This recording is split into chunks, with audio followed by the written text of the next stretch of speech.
I know I have a reputation of being a hothead, but in reality, no matter what private jet I'm flying on or corporate boardroom I'm seated in, I'm always relaxed. The person operating under the least amount of fear. I'm confident nothing that gets said, threatened, or promised in any of those conversations are going to hurt me. Sure, I'd like to seal that $30 million distribution deal or land the role of a lifetime, but I'm not afraid it might go away. Why would I be scared? I've already been through some of the scariest shit life has to offer.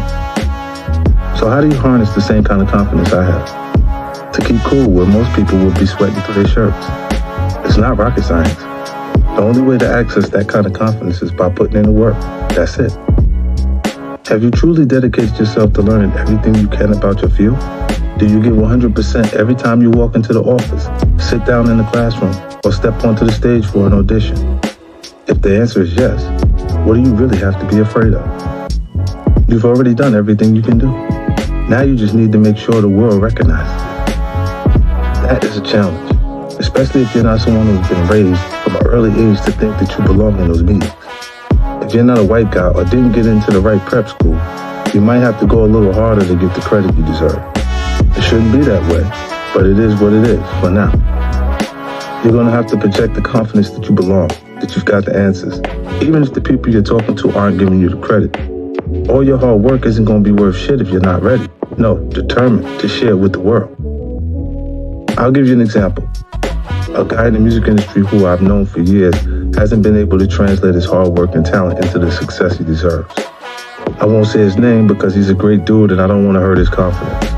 See, I am mature. He started as a street guy, but thanks to his charisma, intelligence, and work ethic, he was able to make real inroads in the music business. He became close to several moguls, myself included, who really trusted his judgment and taste. He made good money and was respected in the industry, but he was never quite able to reach mogul level himself. And I knew that frustrated him.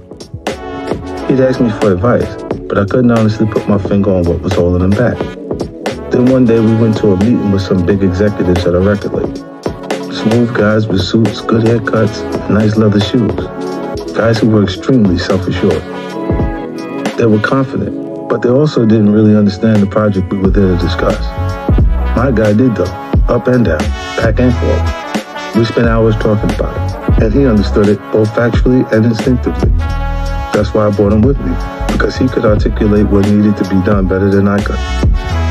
I expected him to blow them away, but when those executives started asking questions and spitballing ideas, he just sat on his hands. Didn't make a peep. You would have thought he was just a buddy of mine along for the ride, instead of what he was, which was the one true expert in the room. At first I couldn't understand what he was doing, or not doing. Then it dawned on me. He's afraid. He's scared to raise his hand because he doesn't want to give the wrong answer. He put in the work, but in the presence of those executives' self-assurance, he lost his faith in himself. And that meant the executives never noticed him, never made a mental note that he was a guy to keep an eye on, never offered him the platform that he was looking for and deserved. Instead, he stayed stuck in place. It was a pretty good place, one that a lot of other folks would like to reach, but not where he aspired to. He was stuck at a level that wasn't equal to his skill. When the money in the music business started to dry up, he found himself in a very vulnerable spot. If he had made it to that mogul status, he would have been okay. He would have already put away his rainy day money. Instead, the rain came and he got soaked. He was one of the first to lose their jobs. It's great to be a high-paid exec, but when things start to go south, those are the first people to get the axe. Sometimes it's better to be a little underpaid.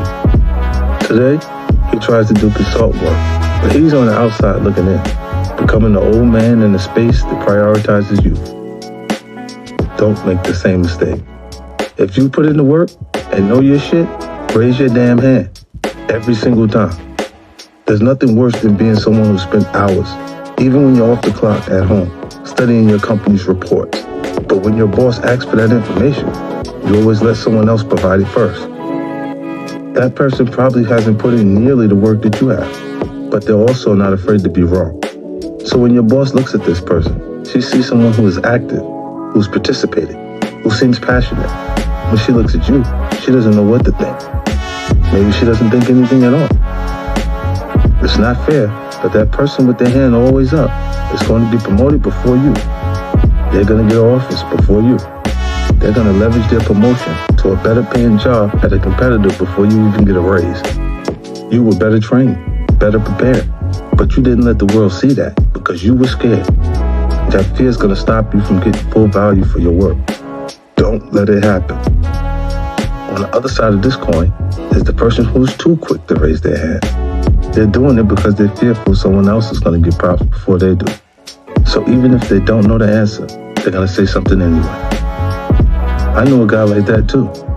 We go into a meeting and he'd be shouting out a solution before anyone had even identified the problem. He just wanted to be heard.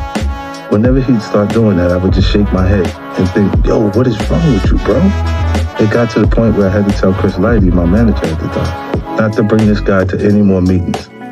It was unfortunate because he was smart and talented, but he was doing too much. He was so fearful of someone else getting the shine that he ended up costing himself opportunities. Being fearful can trip you up in so many different ways in both your professional and personal lives. That's why it's so critical that you identify the things that you're afraid of and to put in the work to get past that fear. In your personal life, letting go of all that baggage will be such a relief. You won't know how heavy the load you've been carrying around all these years have been until you finally put it down once and for all. The moment you do, you're going to feel nothing but freedom.